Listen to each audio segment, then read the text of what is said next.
We're talking to Dr. Faulkner and Ms. Phillips, both concerned with kidney disease and hypertension. Ms. Phillips, before we had our first break, we were talking about the AASK program. That is a joint program between Meharry Medical College and Vanderbilt University.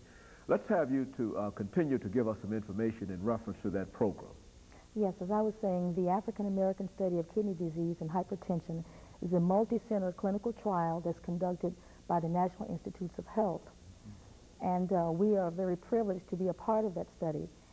There are 20 centers throughout the United States, very well-known colleges and universities that are participants in the ASK study. We at Meharry Medical College are collaborators with Vanderbilt University Medical Center, and between the two centers we are hoping to enroll approximately 80 patients. Vanderbilt should enroll 60 patients, and Meharry should enroll 20 patients into the ASK study. We know that, those numbers are not too much, because we know that, as Dr. Faulkner told you, the problem is so widespread. We know the people are there. We've had some difficulty in recruitment because people, first of all, are not aware of what the project's about. They don't know what the heartthrob of the project is. And some people are not aware that they have kidney problems because they feel like you're going to feel some things. As Dr. Faulkner said, it is called a silent killer because you don't feel necessarily anything that's going on. So what we would do is that once we've identified a hypertensive patient, and it has to be somebody who's hypertensive without diabetes, because diabetes is also a cause of kidney failure. Therefore, we have to eliminate that cause and make sure that the reason they're having the kidney failure is because of hypertension.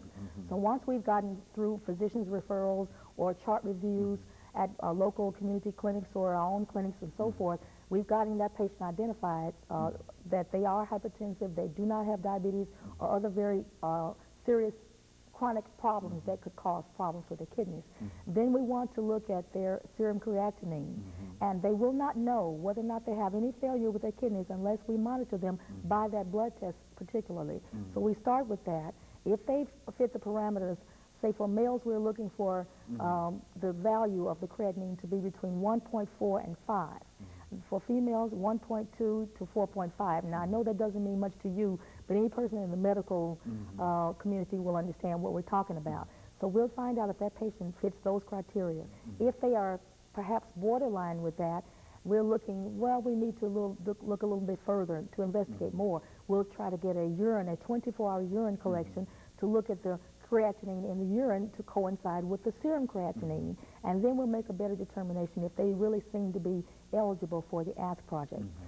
One thing that I ask the patients to do when they come to Meharry is to, when I'm talking with them over the phone and to get the screening information, I told them that I would like for them to sign the consent for us to draw their blood. I also ask them to look at a video that not only informally introduces them to Dr. Faulkner, because she's prepared the video to explain the whole project to them in a few minutes.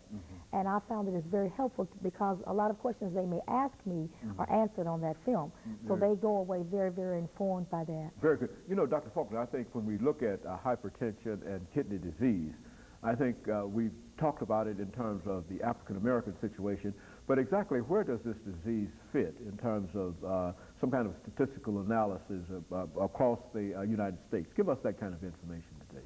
Well, today there are about 60 million people with hypertension across the United States, and about 25% of those people are African-American.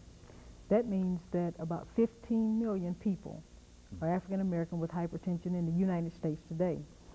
That's an alarming number because we're only 32 million of the entire United States population. So that means a little under half of our population are hypertensive. That's a significant number. High blood pressure has been such a devastating disease for us. It can cause stroke, it can cause heart disease, it can cause kidney failure. And in the past, we have looked at all types of medications, some expensive, some not so expensive, to try to treat high blood pressure and try to decrease some of the side effects that it has on other organs in our body. Now, we have had some difficulty because a lot of people cannot take the side effects from the medications. And of course, we stopped taking the medications. This has caused problems. Subsequently, we've developed stroke, we've developed heart disease, and we've developed kidney failure.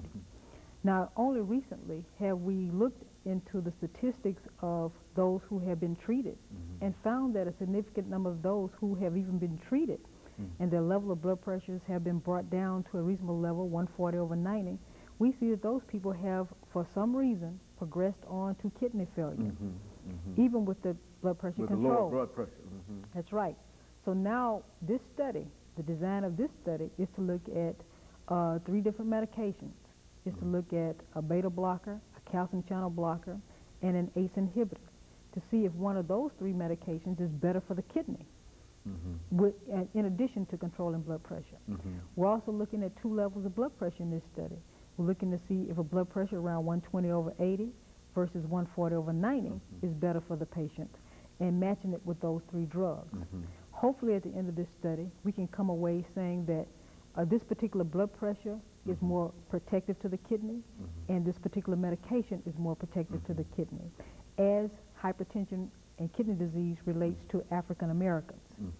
You know, Ms. Phillips, for those who might be interested in becoming a part of this study, what could they do today in terms of getting in touch with you and some of the criteria that they must meet in terms of being assisted by this program? If anyone is hypertensive, African American between 18 and 70, they could possibly qualify. They are free to come to Meharry Medical College. They can contact me, Karen Phillips, at 327-6007, or Vanderbilt University Medical Center. They may contact Nancy Rogers or Sandra Powers at 936-1179. They have a choice as to which university they'd like to come to be tested in. And so you would encourage, now, what about the medication that's provided in this program? Do they have to pay for the medication? No, there are no cost to the patients whatsoever. Not only do we supply the medicines that are outlined in the protocol for ASK, we also supply secondary medicines that may be needed to further control their blood pressure. They will have no cost incurred to them. Not only that, we will pay for parking, and if they have to get a cab because they can't get transportation there, we'll do everything we can to make it comfortable for them and make it as worthwhile as we can. And so any person who might suspect that they might have some problems with hypertension can become involved with this, and practically at no cost to them be able to have access to this medication. Is that what we're saying? Exactly. They can do nothing but benefit. Not only that, they have all their medical care, tests and so forth provided at no cost to them. They have more personalized care because we're not going to keep them waiting long and those kinds of things. So very good. And we'll be back following this second commercial break.